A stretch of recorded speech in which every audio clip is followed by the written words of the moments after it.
Ouais, salut les amis, petit audio, la déesse Kali, partie 2. Voilà, on m'a posé une fois la question, on m'a dit, mais est-ce que pour toi, l'hindouisme, est-ce que c'est des idolâtres, est-ce que c'est voilà, des adorateurs de fétiches, d'idoles? Parce que on les retrouve construire et élaborer de nombreuses figures représentant certains avatars, certaines énergies, certaines divinités, notamment la déesse Kali. En fait, moi, j'irais dire pas plus que n'importe quelle religion. Parce que pour faire le lien entre ciel et terre, il faut s'accrocher à des choses matérielles. Et c'est vrai que ça peut paraître étrange parce que souvent ils vont passer énormément de temps pour construire ou élaborer des figures artistiques qui vont être aussitôt détruites. D'accord? Pour eux, la destruction est du même ordre que la construction.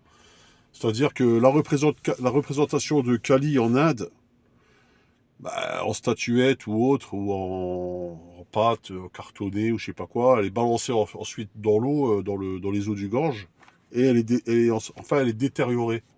Elle se détériore. Voilà, donc souvent des gens m'ont dit c'est quand même bizarre de se donner autant de mal à faire des choses pour ensuite les détruire, parce que ça fait partie du cycle de Kali justement. D'après ce que j'ai compris, attention, hein, moi j'ai ma compréhension des choses, un autre va peut-être me dire autre chose, hein. Il y a peut-être des grands spécialistes de l'hindouisme qui vont me dire que je suis complètement à côté de la plaque. Moi je te dis comment je ressens l'hindouisme et ce que j'en pense. Et donc l'hindouisme, c'est une religion qui est vécue vraiment à fond, c'est-à-dire tu le vis, ces énergies du cosmos, elles sont véhiculées par ces avatars, par la déesse Kali, c'est une émanation, on va dire, de Durga, de la déesse Durga, donc symbole de la destruction, pour ensuite assainir le monde. Ensuite vient un prochain cycle qui sera nettoyé, purifié par l'émanation de Kali, suite aux dommages effectués par Kali, hein, qui sont nécessaires pour la reconstruction du cycle.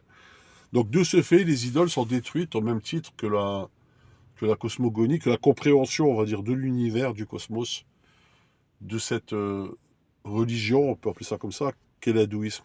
Ok? De ce que j'ai compris, attention, hein. Et encore une fois, tu peux venir sur ma chaîne, tu peux me dire que c'est pas du tout ça. Il n'y a pas de problème, on est là pour débattre. Moi, je suis, comment dire, je m'intéresse à toutes les religions. Et ben voilà, pour moi, Kali, elle est dans le panthéon hindou, c'est une déesse importante, et on me dit souvent, on est dans l'ère du Kali Yuga, voilà, on est en plein dans l'ère du Kali Yuga. Il faut savoir que l'ère du Kali Yuga est très longue, c'est une ère qui dure, je ne vais pas dire de bêtises, mais qui plusieurs milliers d'années, je crois. Je ne vais pas rentrer dans les détails. Et si tu veux, l'ère du Kali Yuga, oui, on est dans le cycle du Kali Yuga, j'irais dire, mais c'est normal au fait, parce que c'est nécessaire. C'est un peu comme je te disais la dernière fois, pour refaire ta maison, par exemple, tu veux assainir ta maison, pour la nettoyer, tu es obligé de jeter des trucs, détruire des trucs.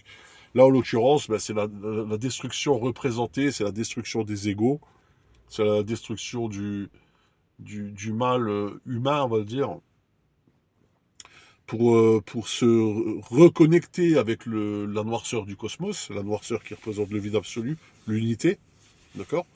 Donc elle équilibre par sa danse, si tu veux, la danse de Kali, c'est un équilibre. D'ailleurs, elle danse sur Vishnu, hein. Elle a le pied posé sur Vishnu, symbole du rééquilibrage, on va dire, entre le cycle de Vishnu et le cycle de Kali. Donc cette danse va équilibrer, si tu veux, le cosmos, le sabre qu'elle tient dans la main. Bon, après, on la représente aussi avec d'autres attributs, hein. Je crois qu'on peut la représenter aussi avec le trident, enfin je sais plus exactement, je ne vais pas dire de bêtises, donc des bijoux aussi, hein, elle a des bracelets, hein, qui représentent aussi le cosmos, et le bruit du cosmos, hein, quand elle va commencer à se mouvoir, le verbe, on va dire, le logos. Et je pense que ces représentations, elles sont communes à toutes les religions en fait. Je pense qu'il y a un lien entre l'hindouisme, le catholicisme et d'autres religions. Je pense qu'il y a quelque chose qui est commun entre toutes ces religions. Déjà, avec la religion catholique, le symbole de la Trinité. Ok. c'est-à-dire la descente de Jésus pour venir parler aux hommes, ben ça tu le retrouves dans l'hindouisme avec les avatars, c'est un point commun. Il y a les enfers dans l'hindouisme qui existent, mais disons qu'elles sont, les enfers, elles sont au même titre que le paradis, elles sont sur le même pied d'égalité, c'est-à-dire que tu n'y échapperas pas, hein, dans le samsara et puis dans la, dans notre cycle, on va dire, d'humanité, ben, l'enfer, c'est quelque chose que tu vas vivre. C'est quelque chose de normal, contrairement à la religion catholique où on te menace d'aller en enfer si tu fais les choses pas bien. Là, dans l'hindouisme, si tu veux, c'est complètement intégré dans la philosophie. Donc, c'est pour ça qu'il y a énormément de choses qui nous échappent. Allez, c'était la partie 2 de la déesse Kali. Ciao, ciao.